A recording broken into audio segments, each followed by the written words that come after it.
छोटे से ब्रेक के बाद एक बार फिर आपका स्वागत है न्यूज 24/7 तक। मैं हूं आपके साथ निशा नंदू। आइए रुक करते इस वक्त की बड़ी खबर की ओर।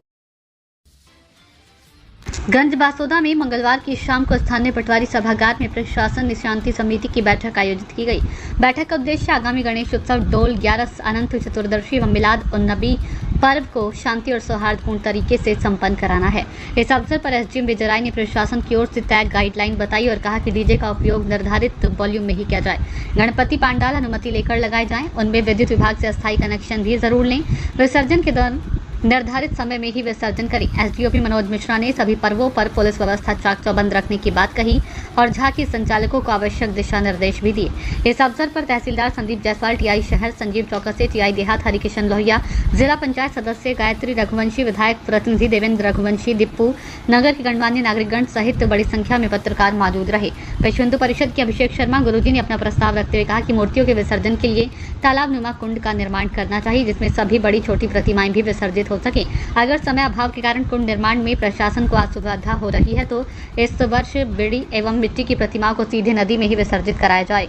इस सुझाव पर एसडीएम विजय राय ने एक समिति बनाने की बात कही। कहा कि समिति फैसले की कितना बड़ा कुंड बना है उसकी जिम्मेदारी अभिषेक शर्मा पर सौंप दी गई है। न्यूज 24/7 तक के लिए गंज बासोदा से ओम प्रकाश चौरसिया की रिपोर्ट। स्पष्ट निर्देश कोलाहल नियंत्रण अधिनियम इसके लिए बना हुआ कि 75 से 80 डेसिबल इससे ऊपर किसी भी प्रकार का ध्वनि विस्तारक यंत्र नहीं बजेगा। और हम जो आप अनुमति मांगते हैं उसमें भी स्पष्ट लिखते हैं कि इससे ऊपर ध्वनि विस्तारक यंत्र नहीं बजेगा। उसके पश्चात भी देखने में आता है कि इतना तेज बेस में, इतना तेज साउंड में कोई भी डीजे या लाउड स्पीकर बजाया जाता है जिससे किसी को हृदयघात जैसी स्थिति भी उत्पन्न हो सकती है। इसको नकारा नहीं जा सकता। आप लोगों ने स्वयं देखा है, हमारे दोनों थाना प्रभारी साहब ने या देवघर क्षेत्र के थाना प्रभारी साहब ने हमेशा प्रयास किया है कि ऐसे लोगों को थोड़ा सा ऐसी जो घटना है उसको कम किया जा सके और लोगों को थोड़ा कंट्रोल किया जा सके। और पूर्व में इन्होंने अच्छी कार्रवाइयां भी की है, क्योंकि क्षेत्र के हमारे सभी संचालक हैं। एक तो कार्यक्रम में व्यवधान पहुंचाना है और दूसरा उस भीड़ में हर तरह के लोग होते हैं। कुछ तो ऐसे होते हैं जो प्रशासन की कार्रवाई का समर्थन करते हैं, कुछ ऐसे होते हैं जो कहते हैं नहीं साहब ये तो साहब हमारे धार्मिक कार्यक्रम में आप व्यवधान पहुंचा रहे हैं। तो बड़ी समस्या होती है उस समय। कानूनी प्रावधान का फिर पालन तो उस कार्यक्रम के बाद भी किया जा सकता है।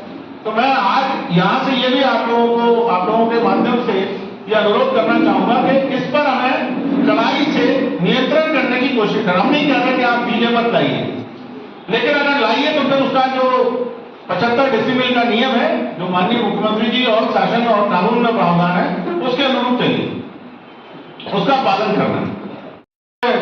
सामाजिक कार्यक्रम चल रहा था, उसमें मैंने देखा था तो 5 डीजे चला रहे थे। मैं उदाहरण देना चाह रहा हूं, नाम नहीं लूंगा अभी, लेकिन 5 डीजे का तो प्रचलन बहुत ही आपत्तिजनक होना चाहिए। इसका मैं समझता हूं कि सभी लोग उसका विरोध करेंगे कि एक कार्यक्रम में, छोटा सा कार्यक्रम है जिसमें 250, 300, 400 लोग शामिल हैं और उसमें 5 डीजे, क्या मतलब है इसका?